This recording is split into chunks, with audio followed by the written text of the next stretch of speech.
Yes, good morning, good afternoon, or good evening, depending where you are. My name is Tushime Yvonne. I'm from Rwanda, and I'll be your host for today. So today's Pan-African History Call, we are going to have different country speakers, and after the country speakers, we're going to have the Pan-African healthcare class with Nana Akua. After the Pan-African healthcare class, we're going to have the Pan-African history class with Dr. Irene. So stay tuned. We're going to have the first speaker. Yes, Edwin Chamba. Can you unmute yourself and help us with a prayer? Hello. Yes, we can hear you. Welcome. You can hear me? Yes. Thank you. Thank you. Thank you so much. Let's pray. You said we can pray now. Ee Mwenyezi Mungu, tunakushukuru kwa heri zako na baraka zako. Tangu siku ya Jumamosi tulipokutana hapa mpaka leo, tunasema asante kwa wema wako, asante kwa baraka zako. Tunakuomba tunapoanza kikao chetu cha mchana huu, kwa kiongozi, mwongozaji na mlezi wetu katika kikao hiki, katuongoze kuweza kupata mafanikio na kujadili mambo ya msingi na ya maana ambayo yatatusaidia katika mambo mbalimbali. Tunaomba katika jina yako, Ee Mwenyezi Mungu. Amen. Yes, thank you very much, Edwin Chamba from Tanzania. You can go ahead and continue with your reports. You only have 2 minutes. Yes, thank you. Thank you so much. Today I will have a speech about my country. My country, I'm from Tanzania. So today I'll speak about Tanzania. What is Tanzania? Where is Tanzania? Some political activities in Tanzania, economic activities, as well as social activities, including culture and tribes in Tanzania. That is all I'll be speaking today and this evening. Directly, I may start that Tanzania is one of the African Great Lakes nation found on southern of Kenya, northern of Mozambique and Malawi, eastern of Democratic Republic of Congo, together with an Indian Ocean covering the eastern coastline region of Tanzania. Tanzania as United Republic is a union of Tanganyika, which was the mainland, and Zanzibar is an island. When Zanzibar and Tanganyika united, that is where we got Tanzania, and the united was on April 1964. Tanganyika obtained its independence in 9th December 1961 from British colonial rule, while Zanzibar revolution occurred on January 1964 and led to the overthrow of Sultan of Zanzibar and his mainly Arab government. Thereafter is where Tanganyika, independent Tanganyika, and the independent Zanzibar joined together to form the United Republic of Tanzania. And the United Republic of Tanzania has a population of about 60 million people. In Tanzania, Tanzania is one of the most politically stable and a peaceful African country. Tanzania is a multi-part democratic country that allows free and fair political activities and election. There is no civil wars in Tanzania, and Tanzania is the most attractive country for investors to stay safe in their development and businesses. Socially, Tanzania are very kind people with respect to each other and values others in the same way they values themselves. Yes. Tanzania. Edwin Chamba, you have 30 seconds to wrap up. Okay, thank you. Let me rush up. Let me rush out. Yes, Tanzania is the most country that accommodates refugees from different African countries that have been in problem like civil wars such as Congo, Burundi, and Central Africa. Tanzania has more than 120 tribes with different varying in culture.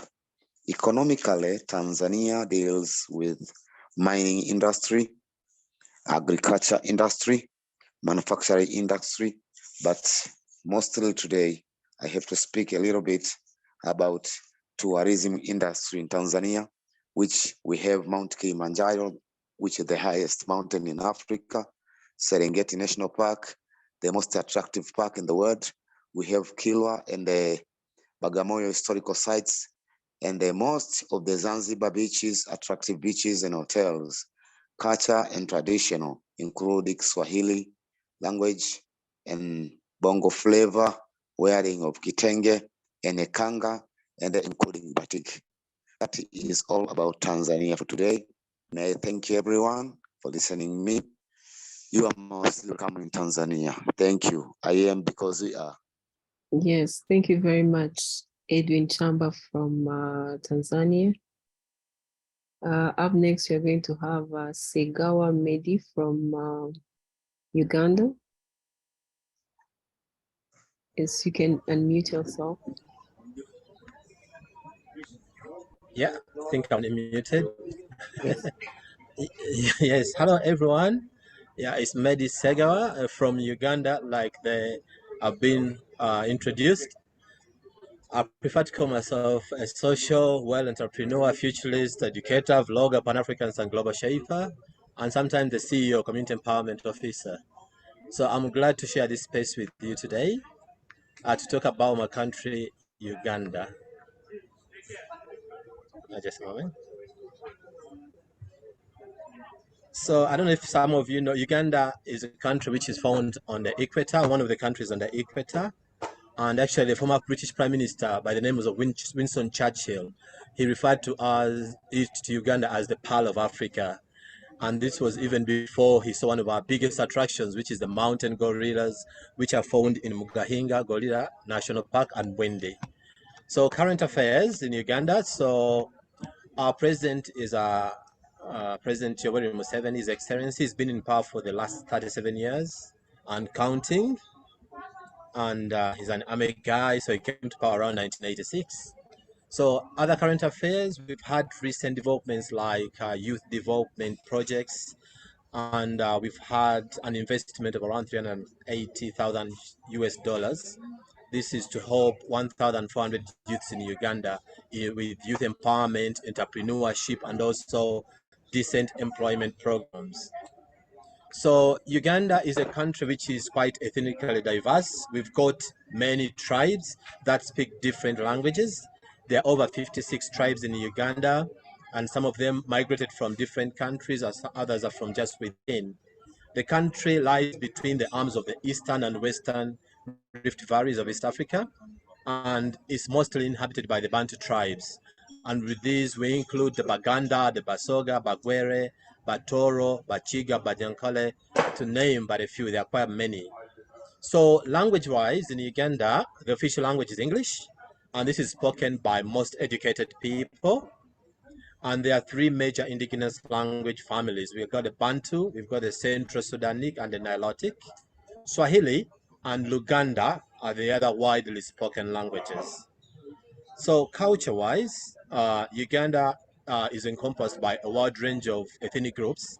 And like I've said, different languages are spoken, mostly Luganda. This is the most common.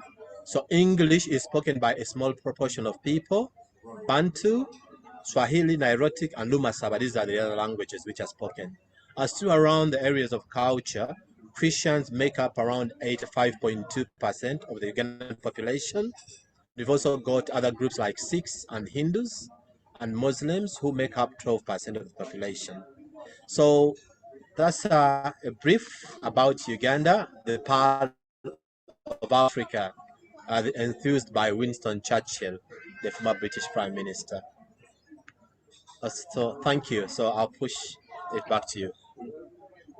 Yes, thank you very much, Sagawa Medi from Uganda. You're welcome. Yes. Up next, we are going to have Helod Bath from Liberia. Helod, can you unmute yourself?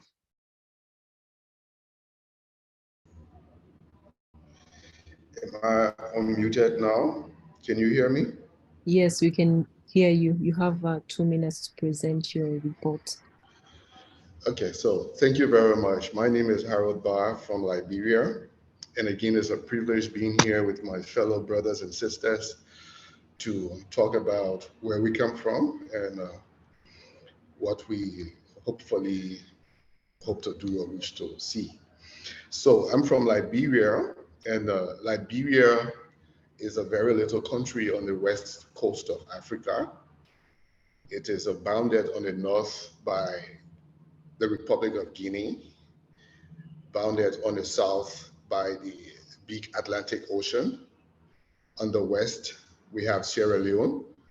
And then on the east, we have Ivory Coast.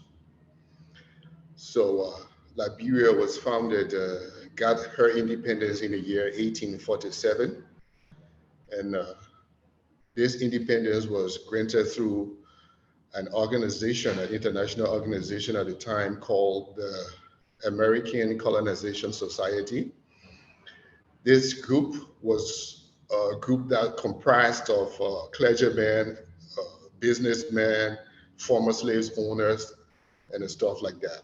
So these were white men from Great Britain, France, Spain, Portugal, Belgium, Germany, and I mean, you list them. I mean, they all had like a group of men just had their money and wanted to find a place where the free slaves could have as a home. And then they went about finding this particular area on the south coast, I mean, on the west coast of Africa, and they were able to assemble the slaves here, the free slaves. And today the country is here. When the free slaves came, actually they had some native people already on the land, but then there was some history of how they mingled, how they interacted with these natives that they met on the land. And today they still have the natives. And then the free slaves also are comprised of the origin of them, the descent of them now is comprised of some percentage of the country's population, a very small percentage, because as a matter of fact, the status of the country as we are now cannot even permit or allow all of them to stay, as they were leaving from a bigger economy to a very small economy. So most of their offsprings and their descendants are no more trying to find their way easily to stay here again. So they're finding their way back to the United States. So right now you have very few of them, less than 10%, I would say. And the population of the country right now stands as, from the recent census report, less than 5 million, between 4 to 5 million people. All right. So I was talking about the independence, and the time was going to be up. On the day of independence in this very country, I mean, it was the Constitution of the United States of America on which the country got her independence on. And it was under the American flag that the Declaration of Independence, Thank you that very the Declaration was signed. Thank you very much. I am because we are. Yes, thank you very much, Halod from Liberia, for a wonderful introduction to where is Liberia and where it's located to. Up next, we are going to have Tekwe Julius from Cameroon. Tekwe, you can unmute yourself.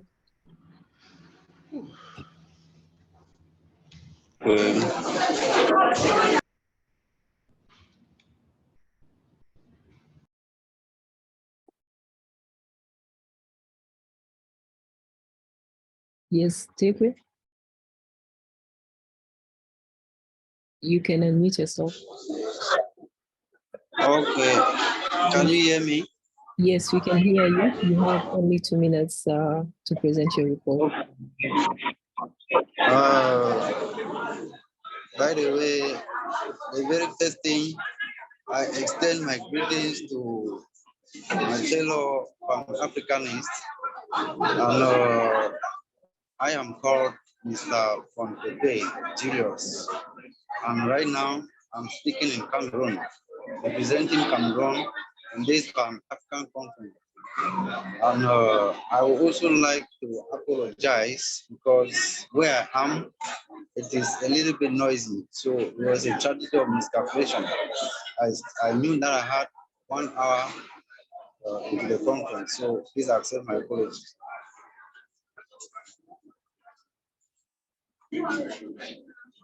Yes, you can. Can you hear me?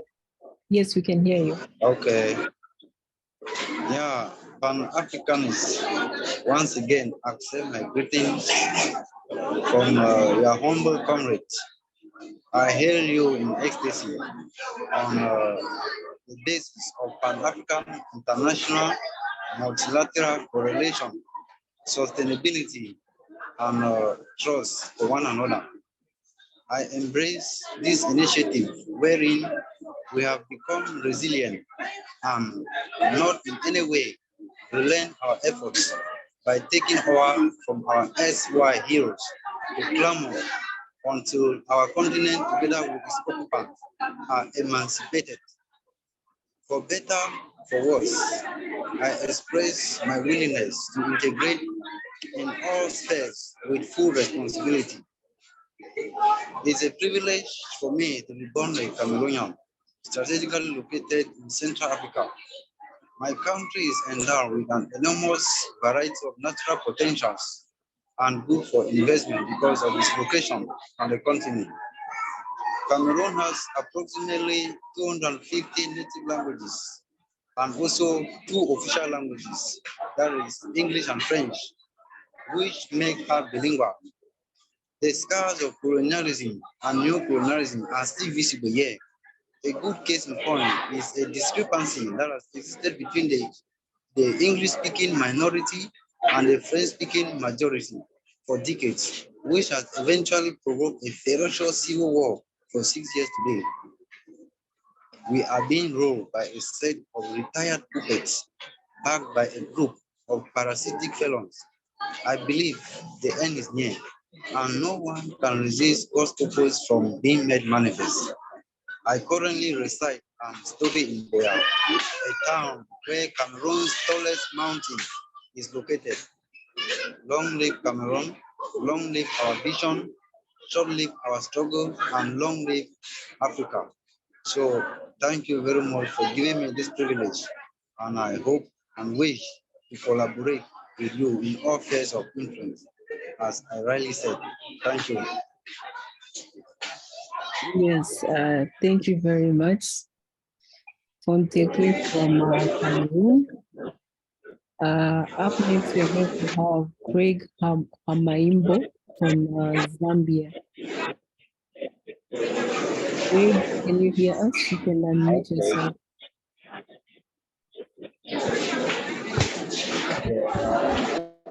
Good afternoon, everyone.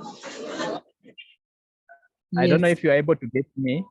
Yes, we can hear you. You have 2 minutes to present your report. Oh, okay. I appreciate. Thank you so much for giving time to speak. Basically, I want to talk about Zambia or some tribes, location, and other things. So basically, Zambia is a landlocked country, which initially, before independence in 1964, was called the Northern Rhodesia. It was colonized by Britain before. So Zambia is located in the southern region of Africa, and our capital city is Lusaka, which happens to be the most populated city in Zambia.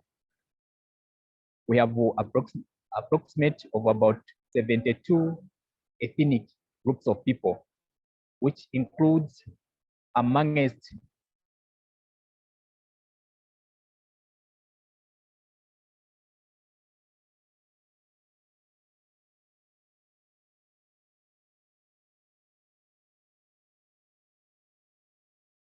most of the people, and 3/4 of the people are Bembas. 90%, more than 90% of the population are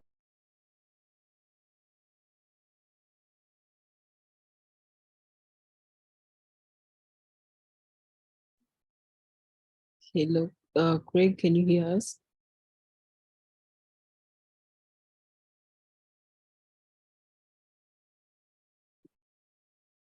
Yes, I think our brother Craig from Zambia has network issues.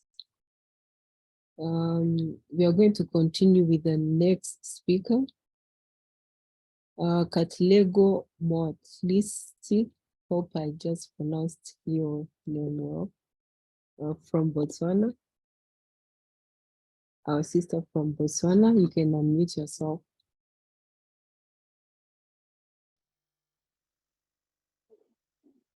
Hi everyone, my name is Sorry.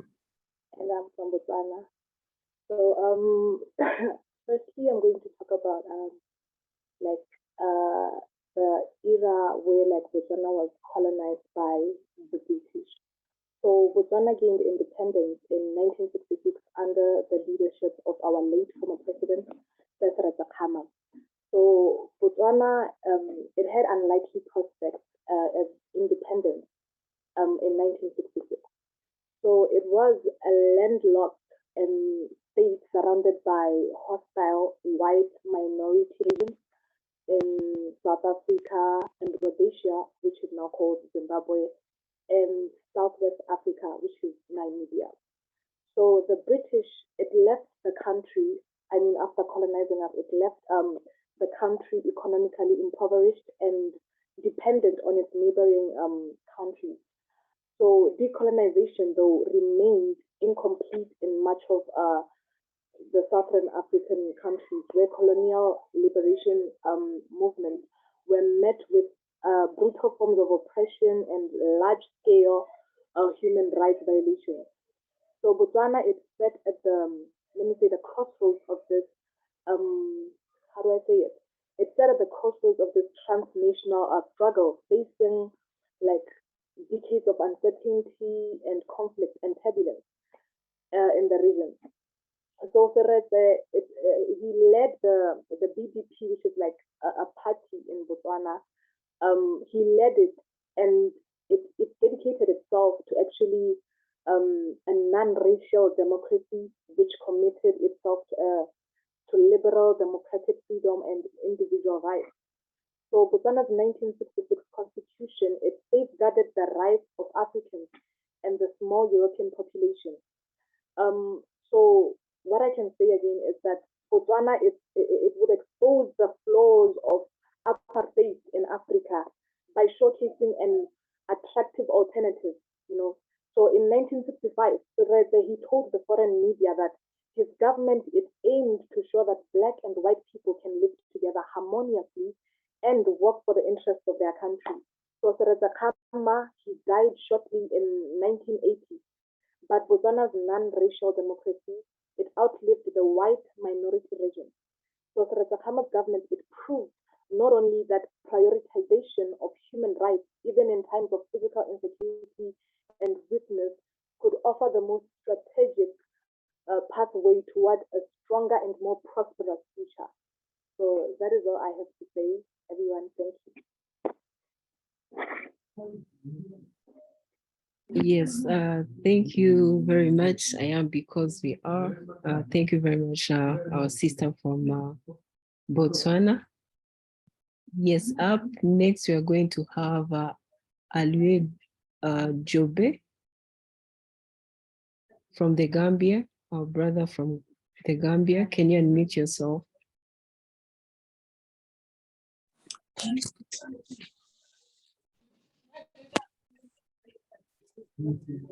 Hello. Yes, yes, we can hear you. You have, Greetings to you all. yes, greetings. You have 2 minutes to present your report. Thank you so much, the moderator, for keeping us here. I am delighted to be part of the speakers to represent my country, the Gambia. Of course, I am Alijo. I'm a student of the University of the Gambia. I am studying economics and political science. I will take you through about Gambia. As you all know, Gambia is a country in West Africa, situated on Atlantic coast and surrounded by the neighboring country, which is Senegal. It occupies a long, narrow strip of land and surrounded the Gambia River. The land is flat and is dominated by the river, which is navigable throughout the length of the country. Well, of course, by looking at the Gambia, the size is small. We have a population of 2.7 million, and the country is endowed with natural resources and marine resources. In 19th century, Gambia was being administered by the British, which controlled the lower part of the Gambia, and French also. In 1982 to 1989, the Gambia and Senegal went to a union called Senegambia Confederations, both economic and political motive and security-wise, in order to unify Senegambia region. By looking at the economics of the Gambia, you will realize that Gambia's exportation power lies on groundnut exportation and sand mining. This is a country that is endowed with black sand and other natural resources. And Gambia is a peaceful country, as all know. We are small in size, but we practice what we call multi-political parties in the country. And of course, people also have right to speak of their mind. Though we have struggling democracy, as you all know, the last regime has been here for almost 22 years, and it's under dictatorship regime. But since 2016,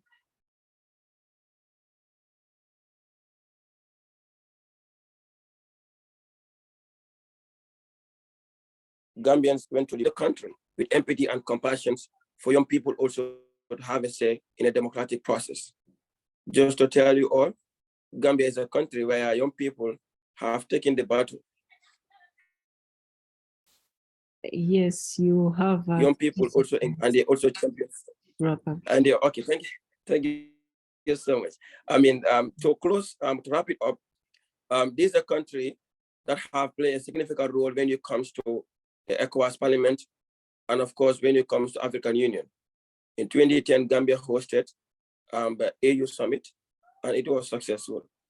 And we are looking more for such in order for young people also to have a platform where they will come together to draft policies and put forward before our administrations in order for them to implement to empower the young people. I am deeply glad to represent my country, and I'm very, very happy to join with my colleagues from different African countries. And I believe and hope that we will network here so that we will be able to champion the aspiration and interest of the young Africans. Thank you so much. Yes, thank you very much. I am because we are. Up next, you're going to have our brother Rashid Hassim from Ghana. Shahid Hassim, can you unmute yourself?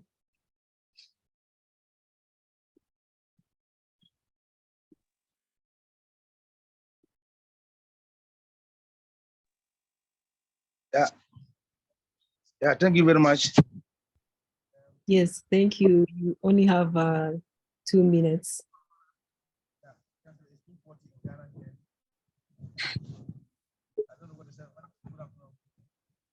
Sorry, we can't hear you.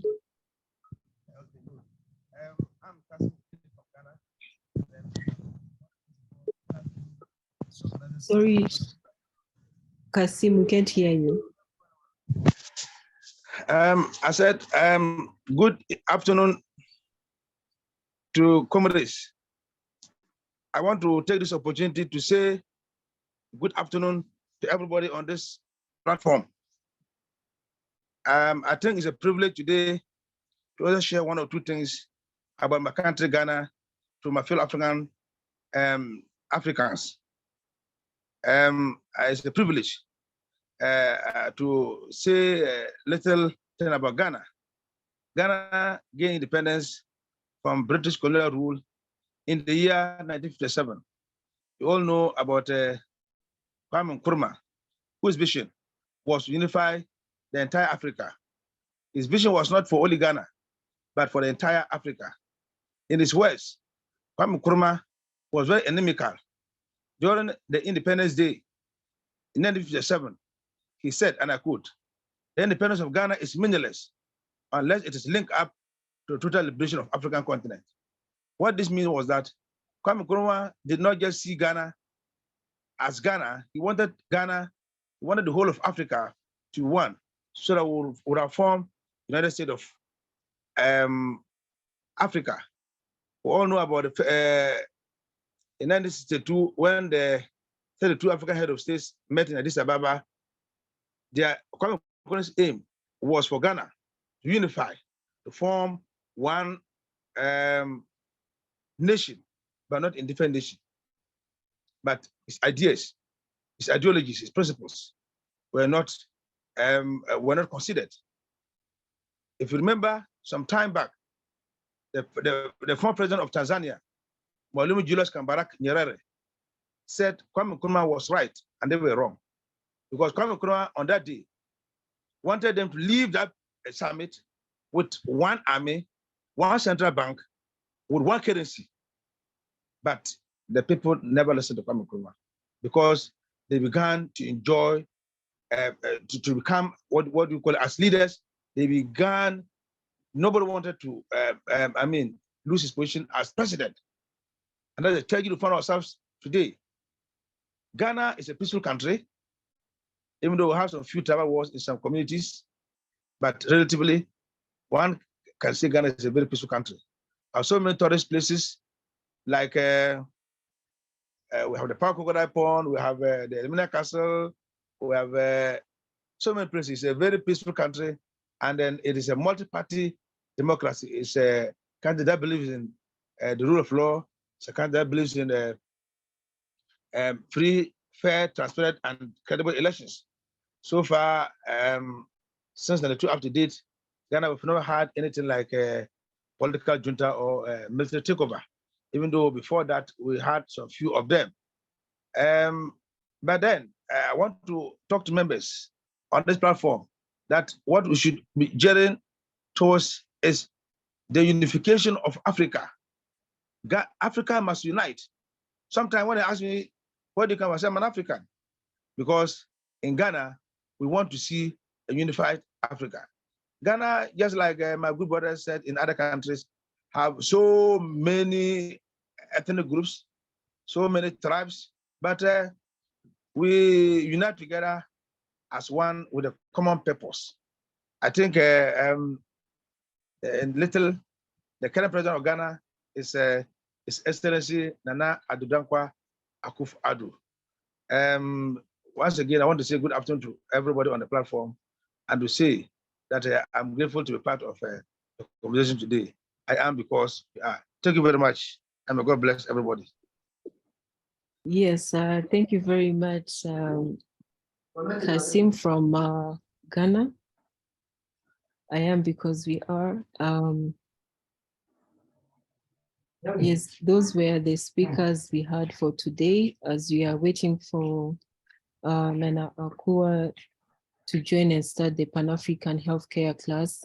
Feel free to engage in the comment section, and also feel free to introduce yourself and also add your country and the date you join the movement.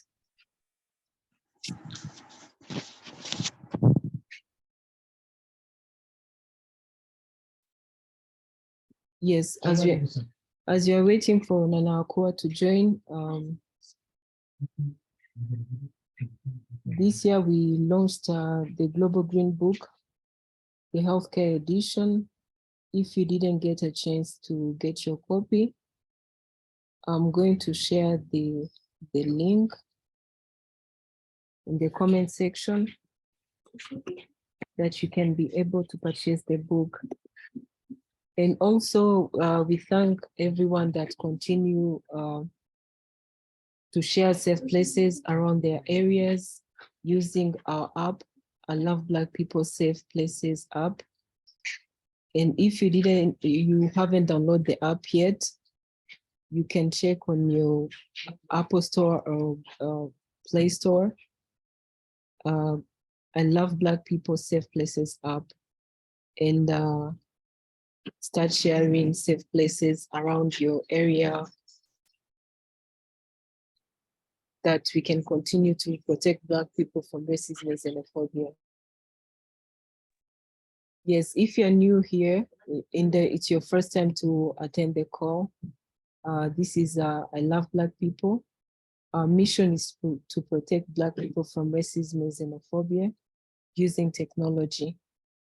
And if you have any question regarding the movement,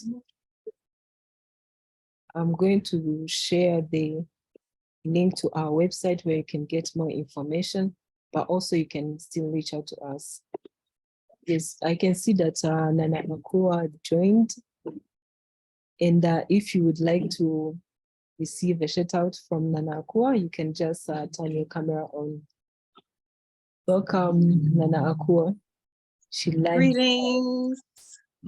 Yes, I like to see beautiful Black faces. You know what it is.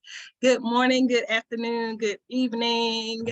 Thank you all for indulging me. I see Mommy Grace, I see Harold, I see Lockman, might be mispronouncing that. And it's Lewis's phone, but I don't know if that's Lewis. Is that Louise? I forgot how to spell Lewis and Louise. Craig and Bala and Shahid and Wani and Katligo, Daniel, Francisco, Peter.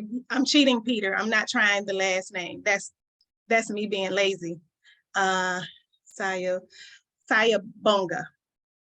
Yeah, that's what people do, right? They're like, oh, you got an English name. Let me just say the English name.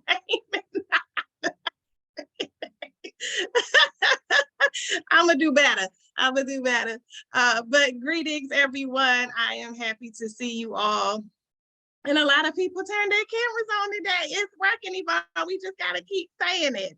And people are turning their cameras on. So I'm happy for that.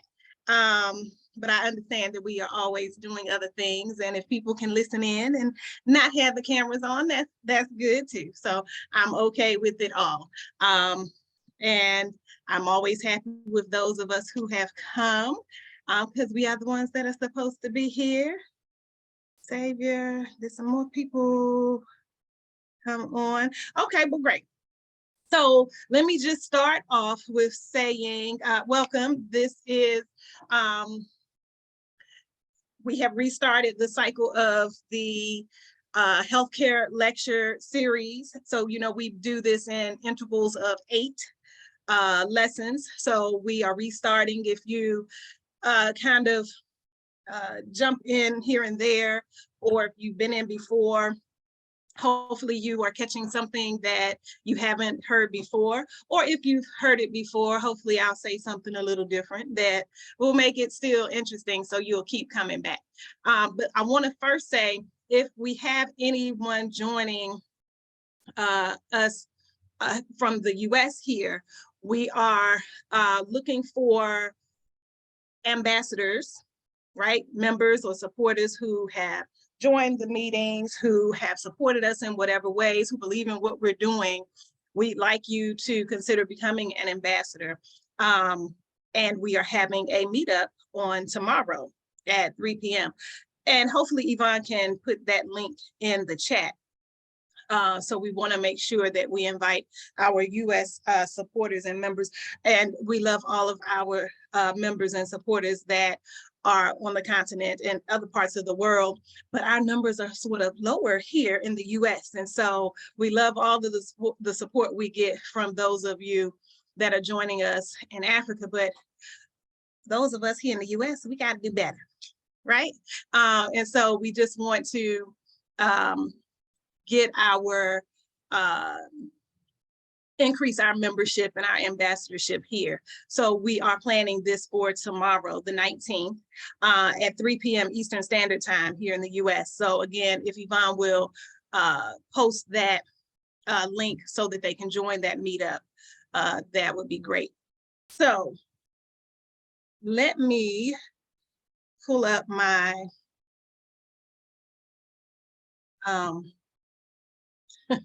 you know, I always struggle pulling up stuff, right? Because I really try to pull it up so that you don't see all of my file names.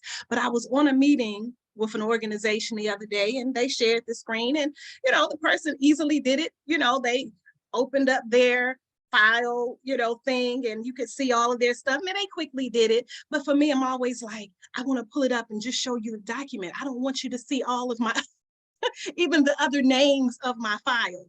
Now, that's probably an unrealistic concern, but I think I always struggle with, let me pull this up already so that they don't have to see all my little files. And see, now y'all gonna be looking at the file names, but you just have to figure out what they are.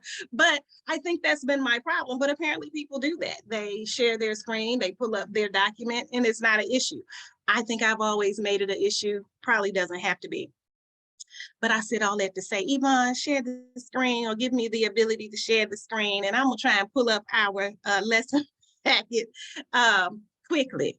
And you'll just ignore all the other stuff that you might see here on the screen. Because what I tried to do is put it, see, and I didn't. I tried to put it in, and this didn't even work. I caught myself trying to put them in boxes. And I know I sound like an old lady because I never call things the right thing, right? I don't call it the right thing. Folders, that's what I'm trying to say. I tried putting them in folders. So I think week 1, will this give me what I am looking for? Hopefully. So we always like to start off with just talking about what holistic medicine is, what holistic health is, what it means, all the things that it entails.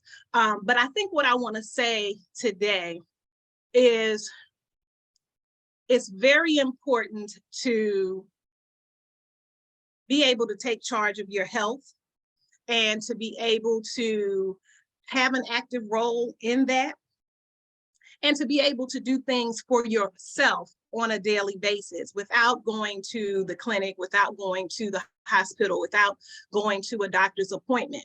So not to say those things are not important, they are. So whatever routine healthcare that you may follow, I'm just saying that good health or optimal health is an everyday occurrence. And of course, we know we might see our primary care physician once a year, maybe twice a year. If we have a chronic ailment, we might see them, of course, more frequently. But what we know is we have to be in charge and have an active role in our health every day. And so the information that I try to share here is how you can do that. Keeping track of all of the things that impact your health. So we know that holistic health focuses on healing the whole person, right? Mind, body, and spirit. We can even add emotions there, but you know, I really think between the mind and the spirit, we're kind of dealing with emotions. But as you see, I've listed several definitions here. And basically what we always want to do is have an active role in addressing each of those areas. So how do I feel on a daily basis? What is my thought process? What is my self-talk? You know, how do I genuinely and honestly feel? Do I have joy? Am I happy? Am I mostly sad or depressed? Am I lonely? Am I a social isolate, right? Do I stay to myself? Do I enjoy that? Or do I do that because I don't have the option of interacting with others, or I don't have a strong bond with others? Some people are selectively introverts, as they say. You know, they only will associate with certain people, or they keep their circles small. But whatever it is, evaluate that for yourself. And are you happy with that? I think that speaks to your emotional or mental well-being, right? What is it that you eat? How often do you eat? Is it highly nutritive, right? Are you feeling physically well? Do you have enough energy to do what you have to do every day? Do you eliminate regularly? Do you get enough sleep? Are you awakened each day full of energy, or are you sluggish? Do you feel drained, like you didn't sleep a wink? Do you have chronic ailments that hinder your movement, that impact your quality of life? These are all the physical aspects that we have to evaluate each day. And we have to keep close track of and be actively working towards, let me improve my diet. Let me get physical exercise. Let me make sure I'm putting the right nutrition in my body. Let me make sure I'm taking whatever medicines or herbs or supplements that I need to address my chronic conditions. And then, of course, what is my connection with God, with the Creator, with your source? Whether it is, some people's spiritual connection is one with nature. What is your relationship with that higher power? That being that you feel created all, that is in control of all things. What is your relationship? How do you feel about that? Do you have a regular routine or practice that you do to feed your spiritual self? Is your soul fed? So just as we eat physical food and we eat for the body, are we eating and consuming for the spirit? So all of these things are what we have to consider when we're talking about taking a holistic approach. Are we, in fact, addressing each of these areas on a daily basis? And are we empowering ourselves with the information that we need to know to address all of these areas? So that is the purpose of this lecture, this series, is giving you the information, providing you the tools to actually address each of these areas on a very daily basis, not quarterly, not annually, not semi-annually, biannually. We want you to every day be focusing on all aspects of your health and well-being. In order to do that, these holistic principles may come in handy for people. I will not go over those today, but this packet will give you this information that you can refer back to. I think one of the most important things here is knowing that you have the innate power to heal yourself. And that is part of what I'm referring to. Focus every day on making sure that you are addressing your health needs, physically, mentally, emotionally, and spiritually.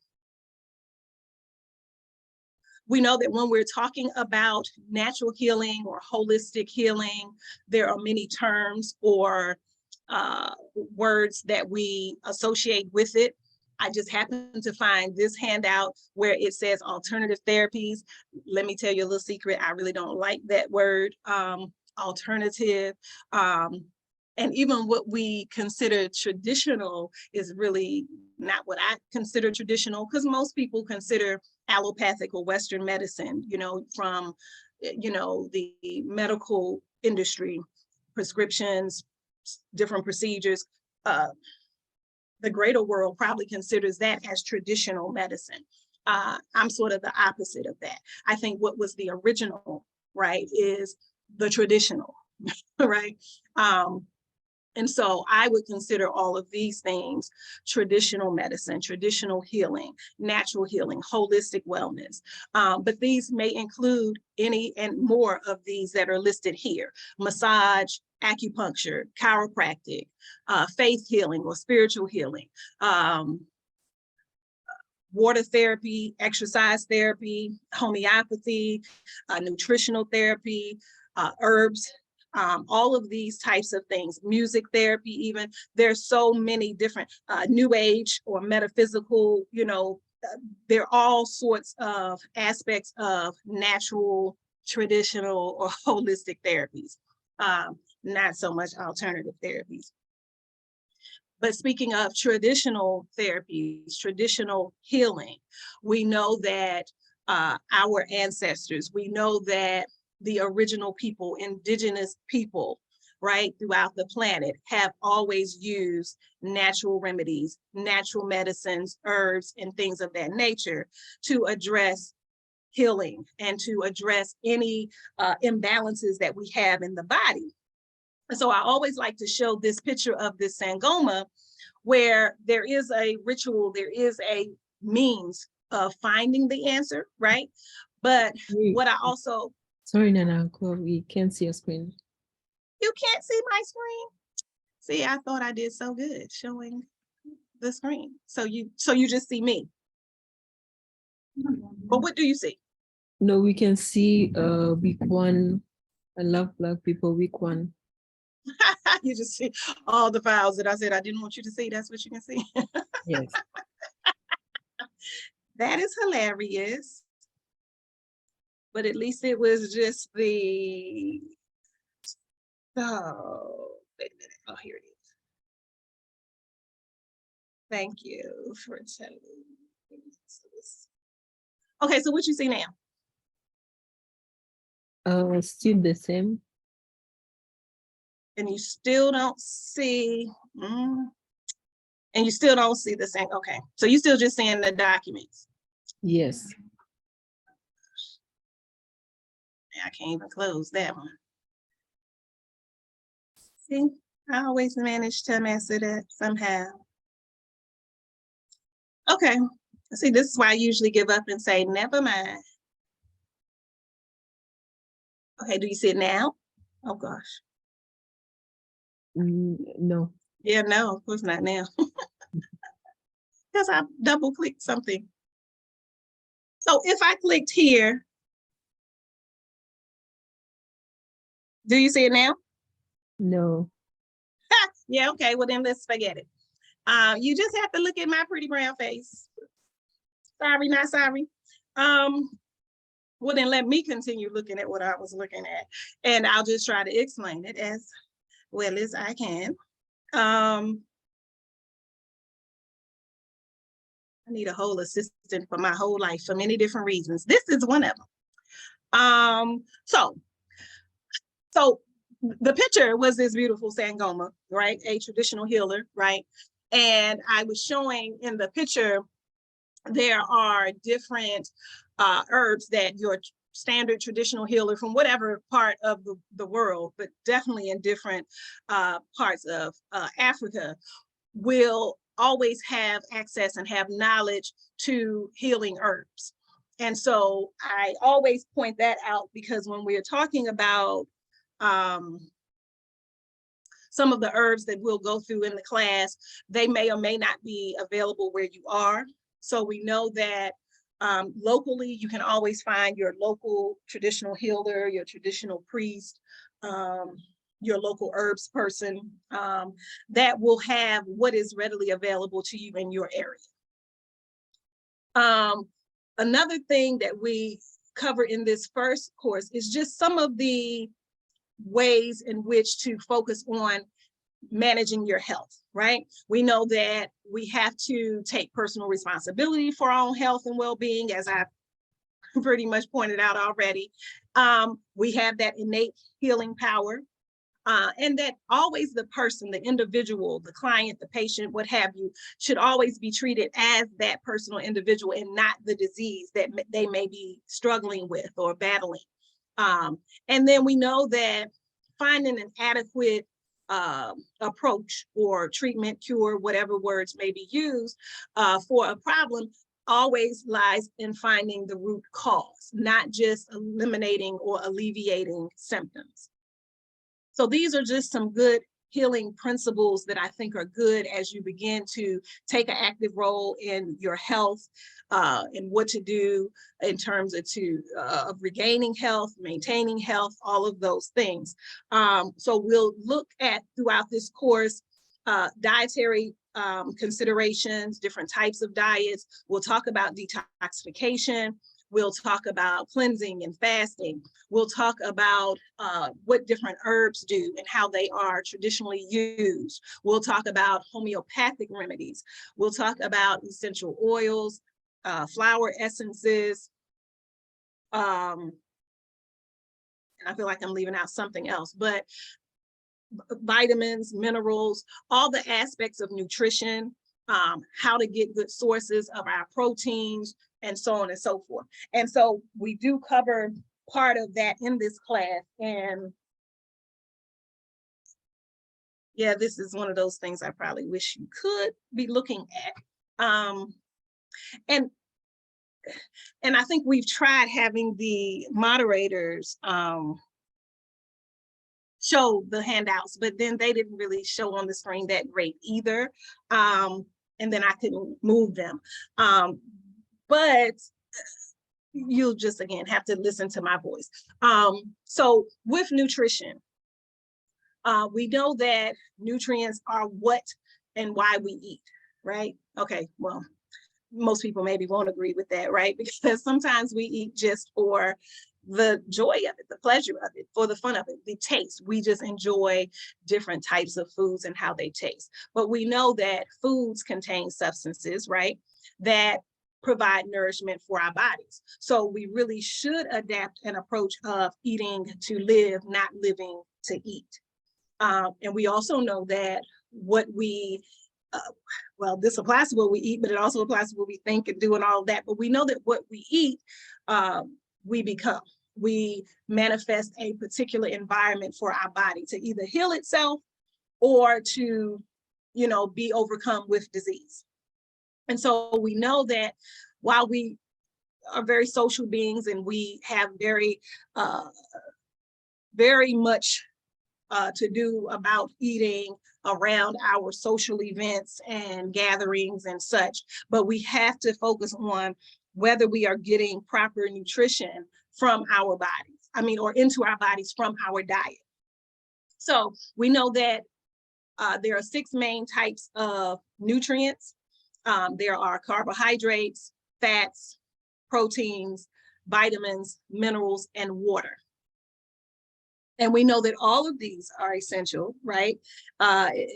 We just have to know the proper carbohydrates, for example, to consume. We need to know what type of water or the right amount taken at the right intervals, right, of water. Or we need to know what vitamins and minerals we may need. What are the best sources of proteins? Which fats should we include? Which should we avoid altogether?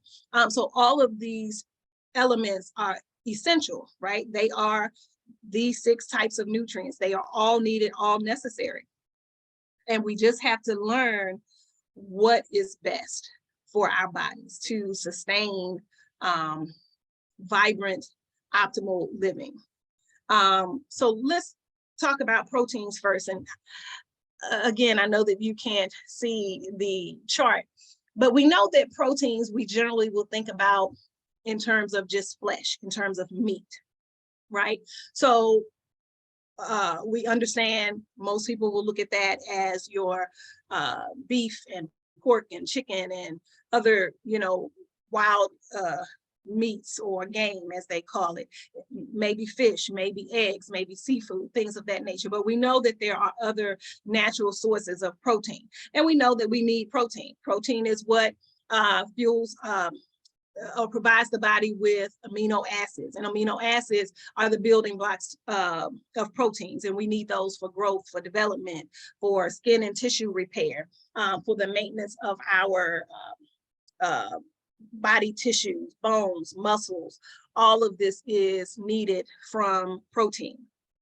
It helps with our immune system, developing cells to fight off inflammation and infection. So proteins we know are very important. What I will add here is that just know that there are many other sources of protein rather than just your chicken, your beef, your fish, your seafood, your eggs.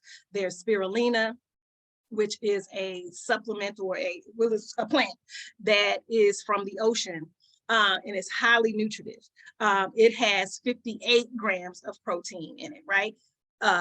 Whereas a 3.5 ounce of chicken will just have 31 grams, right?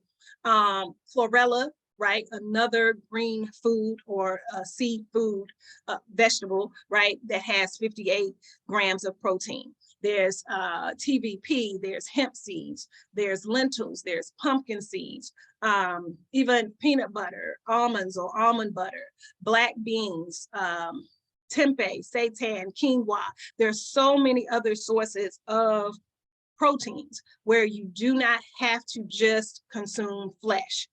As we try to live longer and healthier, and we want to move and be vibrant and not be stagnant and suffer with arthritis and aches and pains, we want to get good sources of protein, and not anything that's going to weigh us down and inflame our bodies. So these are all good possible options. But know that there are many vegetables, just actual vegetables, that will contain, while maybe smaller amounts of protein, but still will contain sources of protein. So, you know, your parsley, spinach, broccoli, avocado, kale, these things do have a smaller amount of protein in them as well. So it's not all about meats and flesh in terms of getting your protein. I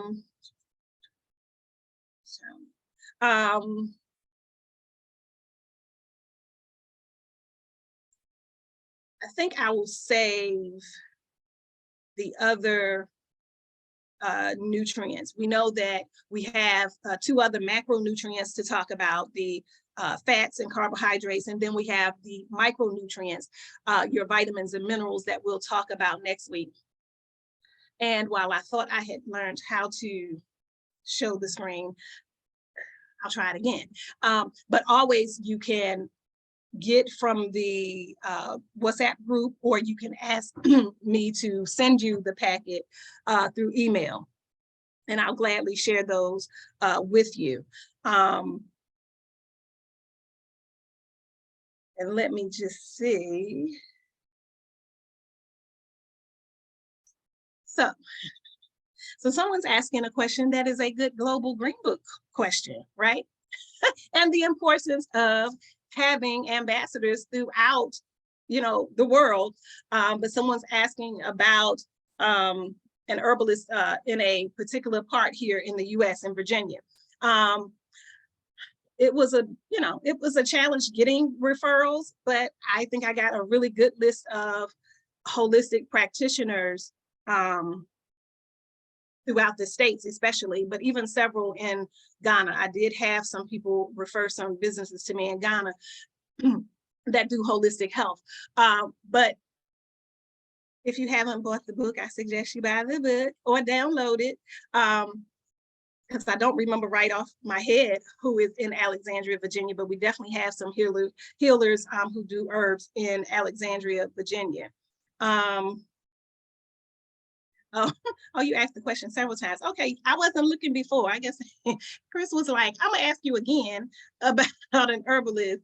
But if I can quickly get to it, or if you email me, that might be the easiest way. But again, get the book, and you'll have a whole number of holistic practitioners for sure. And then of course we have even a sampling of other business categories in this current Global Green Book as well. So yeah, I have a few minutes, so I'll take the rest of this time to go through. I see there are somebody pressing to speak, but yes, feel free to ask the question in the chat. And you see also the link is here for the book. I'm scrolling through, I didn't know she had already put that there. That is the easiest way to get that. Next week, we'll go back into our part 1. the part 1 handout, where we'll talk about the remaining nutrients. And again, thanks for joining, and I bid you good health and peace. Yes, thank you very much, Nana Akua, for the wonderful lecture. And if anyone would like to receive like handouts, I shared her email in the comment section. You can just reach out to her. Yes, thank you very much once again, Nana Akua. Up next, we are going to have the Pan-African History class with Dr. Tyreen Wright. Dr. Wright, can you hear us? Yes, I can, and you'll see me momentarily. Yes, good afternoon, good morning, good evening, everyone, everywhere you are. You'll see me in 2 seconds, but welcome to the Pan-African History and Organizing course. You should have the syllabus that was shared in the WhatsApp group, and that is what I'm going to be talking about today. Let me just, okay. All righty. I had to get my camera together. Okay, here we go. Good afternoon, good evening. Some of you are in places where it's already evening. So this is the Pan-African History and Organizing course. It's taught by myself, Tyreen Wright. And basically, this is the ideological development course for ambassadors of I Love Black People. And it teaches us to basically think in theory and act with practice. Pan-Africanism. So we'll go through the history of Pan-Africanism. We will go through proponents of Pan-Africanism, organizational bodies of Pan-Africanism, and then expressions, national expressions, right, on the continent of Africa specifically.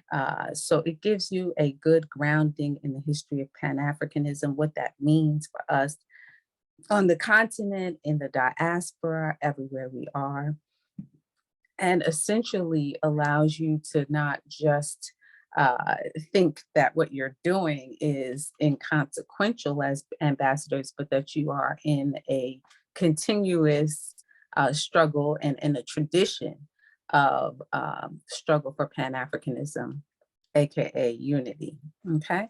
So what I'm gonna do is share my screen here on my device, and I'm going to go through the syllabus. Generally speaking, I will put the readings out on Monday. So we'll have a session like this on Saturday, and then the readings that are for that week will go out on that Monday. Let me plug in because I'm not charged, and I don't know why, but I like to be on my device instead of computer, just in case I need to move around. So generally, I'll give the readings out via WhatsApp on Mondays, and you are able to read it through that week. The lecture on Saturday will introduce you to what you'll be studying that week. And this is taught in a seminar fashion, in the sense that you do the readings throughout the week, you can comment, discuss, and on the weekends, we have the lecture that introduced the next set of the week readings, okay? Generally speaking, I try to get to comments and questions somewhere into the lecture section.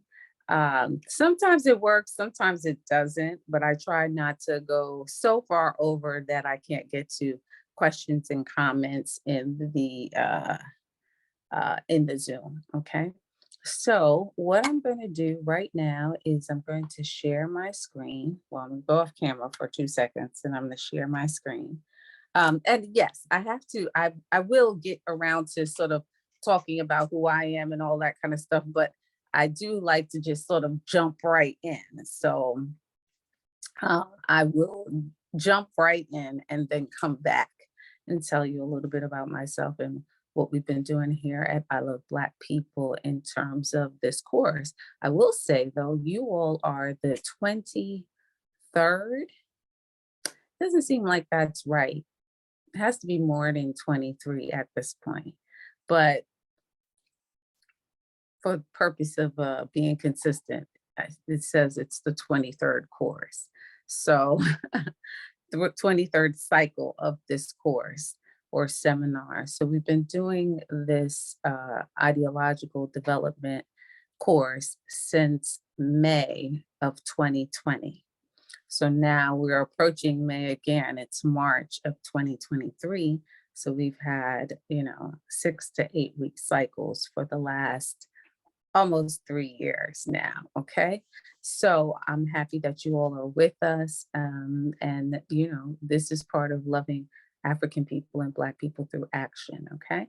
So I'm gonna go off camera for a moment and I'm going to share my screen so that you all can get to the, and I'm gonna show this in the WhatsApp group. Okay, so share screen.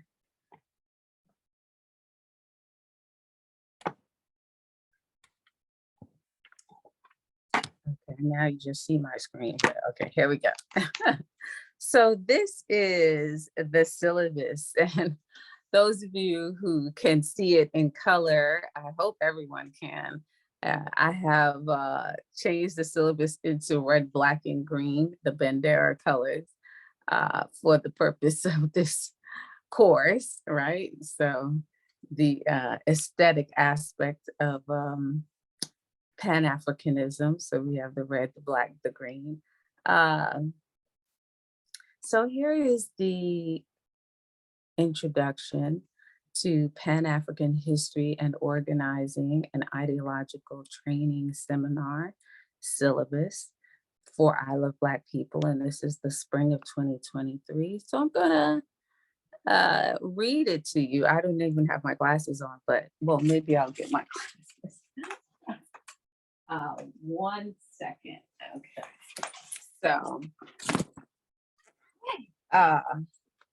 I'm going to read it to you and go over some of the high points. There are 1 or 2 things that I wanted to add, and I will do that. I'll make some small changes and resend it, but there are minor changes in terms of the readings. But it says an introduction to Pan-African history and organizing is an ideological development course that surveys the history of Pan-Africanism as a theory and practice. The seminar is structurally designed to examine and engage in a critical analysis of the theories and practices of Pan-Africanism as both a political and ideological impetus for organizing African Black people globally. The course begins with the historical foundations of Pan-Africanism at the turn of the 20th century, while it is simply a budding concept in the African diaspora and the Americas. It becomes the impetus for international organizing in Europe, the first Pan-African Conference, 1900, and the Americas. It finds its highest expression on the African continent in liberation and revolutionary struggles against imperialism and the objective of continental unity, Many have questioned the measurable results produced by Pan-Africanism, and you guys see this in public discourse virtually, right? What is Pan-Africanism? Who's a Pan-African, who's not, who's ADOS, who's this, who's that? We will engage those, conversations as well. This course explores the idea and qualifies the practice and production of Pan-Africanism, considering measurable social, political, economic, and material gains for African Black people globally by examining policy cases, conference resolutions, and various approaches employed by early proponents of Pan-Africanism, African nationalists, organizational bodies, and institutions. So we do have learning outcomes. In other words, the expectations that you should have in terms of your knowledge acquired from this course, and these are them. Learning outcomes are a working definition of Pan-Africanism, a knowledge of its specific history, development, and emergence as an ideology, theory, and practice in the world. So in other words, you will learn the basic history of Pan-Africanism, which I think eludes a lot of people, especially people who are engaging in public discourse on social media and things of that nature. Many probably don't know the very specific history and how it comes about, right? Out of necessity, right? Necessity is the mother of invention, right? As they say. The ability to identify and qualify Pan-Africanist thought, speech, and action across various technological mediums, social media platforms, virtual realities, and brick and mortar spaces. Okay, so you will be able to identify. So Pan-Africanism through one's rhetoric or written word, okay? The ability to qualify whether policies, legislation, organizational initiatives, and or general practices are Pan-Africanist in nature and beneficial to African and Black people. For the ability to identify imperialism, colonialism, and neocolonialism as oppressive and exploitative systems as they have manifested throughout the African world, Africa and its diaspora, right? The means, methods through which African and Black people have organized, fought, resisted, and liberated themselves and nations from imperialism, colonialism, and the ways in which neocolonialism is currently being resisted. The role of Pan-Africanism as a primary strategy and tactic in the effort to eliminate racism and xenophobia. 7, the ability to differentiate multiple perspectives through an analysis of different case studies built on measured evidence-based arguments and research essays. 8, the ability to apply the knowledge acquired in this seminar to the active role and responsibility of ambassadors of I Love Black People in eradicating racism and xenophobia. 9, the ability to qualify again everything before declaring substantial or beneficial to declaring it substantial or beneficial to African and Black people locally and globally. And this is very important because I think one of the issues that we continuously have or see is the inability to qualify things. We very often get pigeonholed into symbolism, so in the United States, something like, Harriet Tubman, the proposed initiative to have Harriet Tubman on the $20 bill. What does that do for us as African or Black people here in a country that has a permanent underclass, primarily comprised of the African and Black population? Not to say there aren't whites in that permanent underclass, there definitely are, about 46, 47 million people living below the poverty line in the United States in particular, and many of them are white, but there are many who are Black, and they are disproportionately in that group. Okay, so we tend to not be able to qualify things. We're happy about symbols. Neocolonialism on the continent of Africa is the perfect example of it. We have Black leadership. We have Black faces in what they say high places. However, the policies, the initiatives, how that manifests and benefit for the people every day is questionable. And so we have to learn how to qualify things. Does this really benefit us? Making us feel good is not enough when we have so many material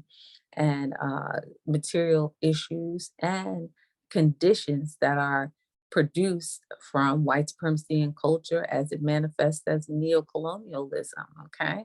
And yes, you can be a Black person and not represent the interests of Black people, right? One of the things that happens as a result of being colonized is that we collectively have learned how to work against our own best interest, okay? And we've learned to do that individually. So qualifying things is something that's going to be emphasized in this course. At the end of the day, whether it's a proponent of Pan-Africanism, an individual proponent of Pan-Africanism, or an organizational body, will ultimately end on what did they produce? What is the bottom line for us as a people in light of our condition? And then 10, develop a measurable results orientation regarding business practices and services, policy and political agendas, legislative initiatives, organizational efforts, and institutional practices. This is important because the ambassadors of I Love Black People are tasked with going out and finding safe places for African and Black people. That being said, you have to be able to measure in some way how this actually amounts to a safe place for us, right? So you do have to have a level of discernment and ability to analyze and have the kind of orientation that ultimately allows you to distinguish what is good for us and what is not, right? And then the seminar themes are Pan-Africanism, unity as the primary organizing tool, weapon, strategy for eradicating racism, xenophobia, and xenophobia against African and Black people. The historical role, importance, and use of the dialectical conversing discourse sharing relationship between African and Black people globally as an effective strategy and tactic in combating white supremacy, racism, and xenophobia, which is a global pandemic. Synthesizing and application of Pan-Africanist thought, speech, and action in everyday scenarios and challenges. The role of education, specifically history, in eliminating ignorance, divisiveness, propaganda, and individualism amongst African and Black people in an effort to achieve Pan-Africanism, which is also unity. Global Pan-Africanism, the unification of African people for the purpose of eradicating exploitation and oppression, racism, is a direct solution to the condition of African and Black people. Okay, so those are some of the themes that you'll see reoccurring throughout the readings and our discourse and our lectures. I just wanted to note number 2, the historical role, importance, and use of the dialectical relationship between African and Black people. So as an effective strategy and tactic in combating white supremacy, racism, and xenophobia. What I'm talking about is precisely what we're doing, meaning that we are in very different places, some of us, geographically.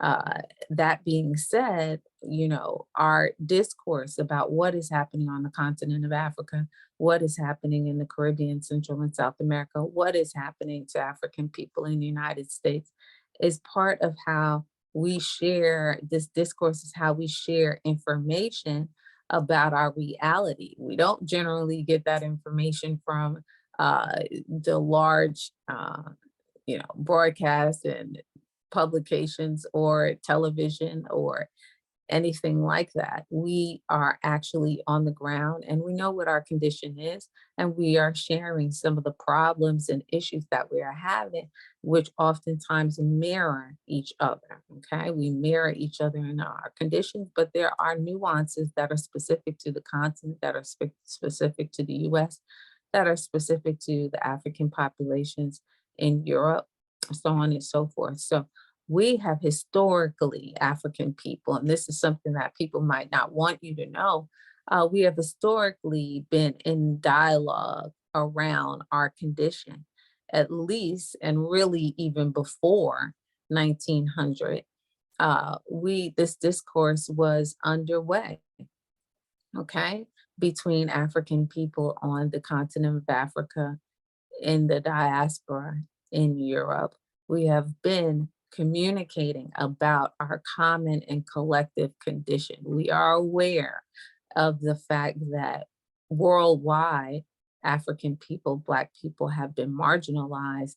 And in spite of our education, in spite of sometimes economics, in spite of, you know, institutional roles and positions, we are impacted by white supremacy and culture. And we have been sharing notes about this since time immemorial. So those are pretty much the themes of the course. Now, this is the schedule. This is today, March 18th. The first thing you will do in this context of this course is watch 2 videos. One is by Kwame Ture, and I'll be posting, you'll say, well, immediately, I'm sure you thought like, well, where? Where is it? I'll be posting it in the WhatsApp group. It is a video and you see the URLs there. One is of Kwame Ture, The History of Pan-Africanism, where the activist organizer of an organization called All African People Revolutionary Party, Kwame Ture, who is an ancestor now, gives a lecture on the history of Pan-Africanism. He does it even better than I can do it. And so I said, you should not only know who he is, but you can watch it. That's what modern technology allows us to do. So I'll be posting that. You can see the URL there. And then you'll be watching another film on the journey of man, a genetic odyssey. I use this film in the context of the academic setting in the university where I teach. And that being said, I felt like this was relevant to this discourse because some of us have to have our, have our reset button pressed in the sense that we come right back to the basic conversation in understanding that when we talk about humanity, we are talking about African people first and foremost, okay? Just to give you a brief timeline so you can understand, the African person, the Black person, identifiably Black person, has been on this earth for 200 to 300,000 years. Okay, 200 to 300,000 years. That's how long we have been on this earth. The European, who is much younger and smaller in population, has only been on this earth by their numbers 7,000 to 8,000 years. Okay, and if you have trouble understanding that, think of that in terms of money. Would you rather $200,000 to $300,000, or would you rather $7,000 or $8,000? I'll take $200,000 to $300,000 any day over $7,000 or $8,000. So that is the difference, right? So when we talk about humanity, most of the time on this earth, human meant African. Okay. They were synonymous. I have a classmate, I always repeat this over and over again. I have a classmate who says, there are no human beings that lived outside a cultural construct. The first humans were African, therefore to be human meant to be African, okay? For most of the time of our existence. And that being said, where does Blackness come in? Blackness is the obvious physical identification, but it is really, melanin. Melanin is the human jacket, okay? And this was what most humans had for most of that 200,000 to 300,000 years. In the last 400 to 500 years, we have had Europeans emerge with this concept of race, and with the pathology of racism, which means to marginalize people based on this construct called race. And so while we acknowledge race and we certainly acknowledge racism because we suffer under it, we know that what it means to be human is not necessarily defined by race, okay? So meaning we predate this concept of race, African and Black people, by hundreds and thousands of years, okay? And it's the youngest people on earth, specifically Europeans, who have come up with this construct of race, classifying people by how they appear, okay? How their physical attributes, namely, and primarily skin, complexion, and tone. okay, and putting them in racial categories, right, which are, of course, with the intention to marginalize or deny them of something. So those are the first things up in the course. They'll be posted into the WhatsApp group. I'll probably post them, fairly quickly a little later on today. Or you can just click on them in the syllabus and it should take you right to them. But I will actually, do the task of putting them in there for you, for those of you who cannot manage to, make it go to the link. That being said, these are the following readings. The next week, we will start looking at what Pan-African actually is, because there was a time where the term did not exist. And then there is a time when it does. And what is that specific history? So you'll be reading a chapter from a book that I actually wrote called Booker T. Washington in Africa, The Making of a Pan-Africanist. Those of you in the United States are probably like, what is she talking about? Booker T. Washington wasn't a Pan-Africanist. I'll get a little bit into it after we read the chapter.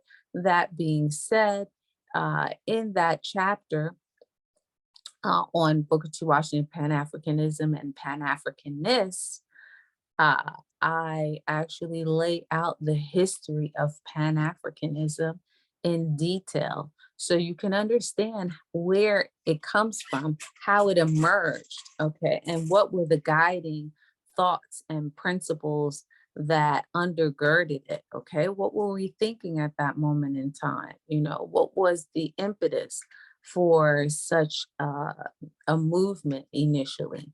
Okay, because we know that it certainly emerged out of necessity. So what was that? And you see, I give you a definition there: unity for the purpose of eradicating oppression and exploitation globally. That was some of the sentiment at this time, at the turn of the century, when the first Pan-African conference took place, and also leading up to that date. Okay, so we'll read that, and then of course we will deal with some of the well-known Pan-Africanists, Marcus Garvey, W.E.B. Du Bois, what they did, how they relate to that early Pan-Africanist history. But it's important to understand that Pan-Africanism probably notably is unlike most ideologies, in the sense that it comes about as a collective endeavor almost, because the people are emerging from the diaspora, from the continent of Africa, from African people in Europe, who are coming together and saying, we've got to deal with our condition. Okay, they are all singing the same tune, but from different locales.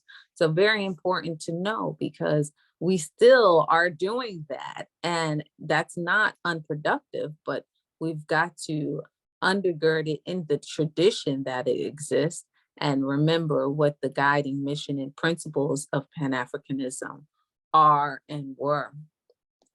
Okay, so then we have week 2.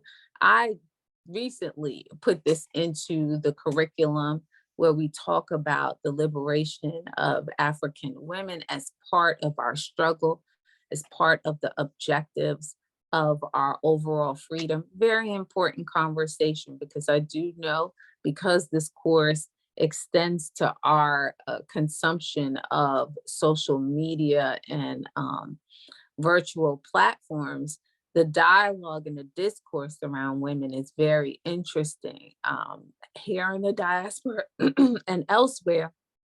So it's important to understand that the liberation of African women, and Black women specifically, is not separate and apart from our struggle. It is part of our struggle, okay? So we have to address that. And I use a text that I just recently found out was also on YouTube in an audio form. So I shared that. You won't have to read that entire book. I will give you both the written and audio version of this particular text. So then we have other films, another film, Cuban African Odyssey, which talks about the essentially liberation struggles on the African continent. And then I get into individual proponents of Pan-Africanism like Amilcar Cabral, of course, Thomas Sankara, Patrice Lumumba, and then organized efforts, for example, the Pan-African Congresses that began in 1919 and the arguably most important of 1945, the Manchester Conference or the Manchester Congress. I recently got a picture of that, which is interesting. I'll be sharing that in the group as well.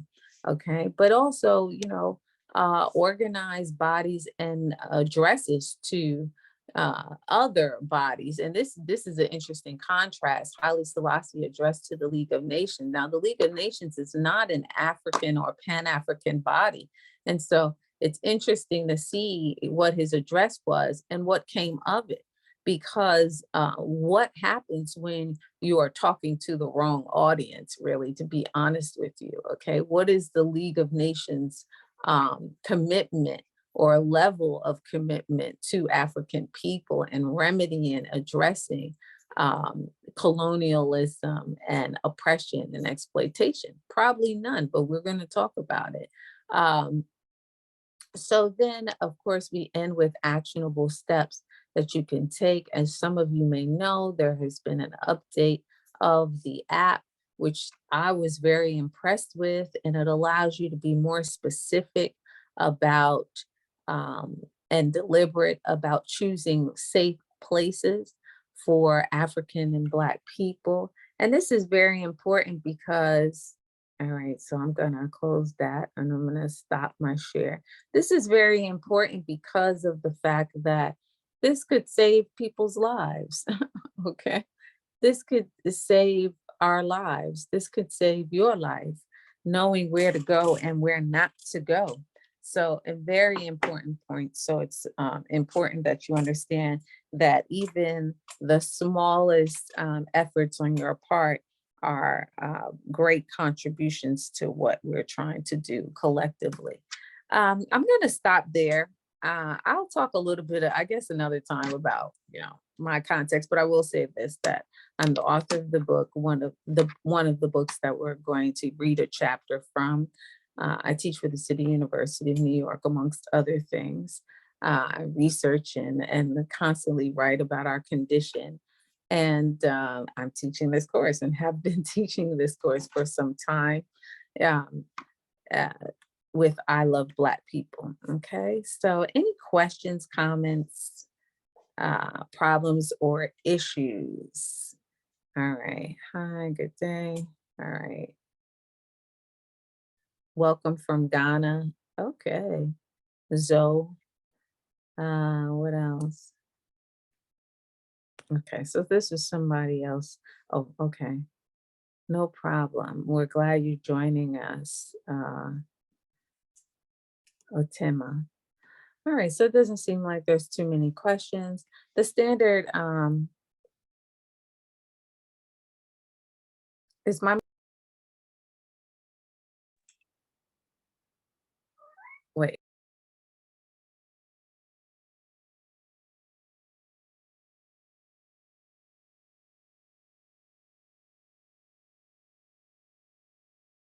Thank you. Like, what's going on? All right, so my microphone was muted for a second.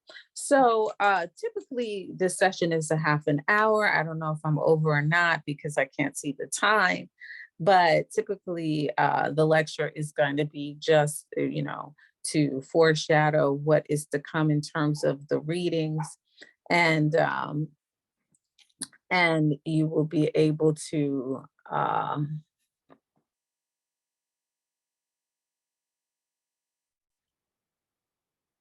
oh, okay. Yeah. So you want to be the best researcher, I'm assuming, on this subject matter. Well, yeah. Am I muted again? No, right? No, we can hear Okay. you. Okay, good. Can you see me? Yes, we can see you. Okay, because my screen says tap to speak. All right, so I'm not going to touch anything because I don't want to make things complicated. But I was trying to read messages at the same time. Hello. So a good starting place with some research is to just take some of the documents, and this is an important point, save the documents that I give you, because some of them are not that hard. Some of them are not that easy to find, and some of them I actually get through academic sources and, you know, with my credentials, so I'm able to share them and gather some things that might cost you a little bit of money elsewhere, even if they don't look so good. You know, the text is usually going to be visible and readable. So please do compile them or have a place where you take them from the WhatsApp group. Thank you. Take them from the WhatsApp group so that you can actually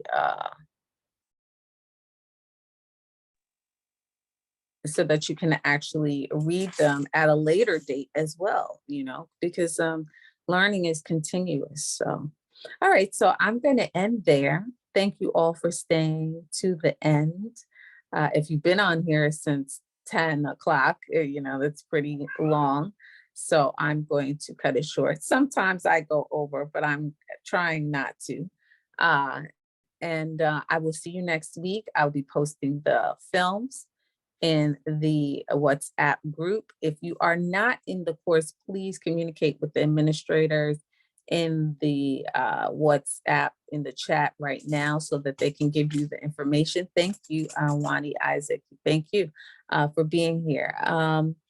So that you can communicate with them in the chat about actually officially being in the course, okay?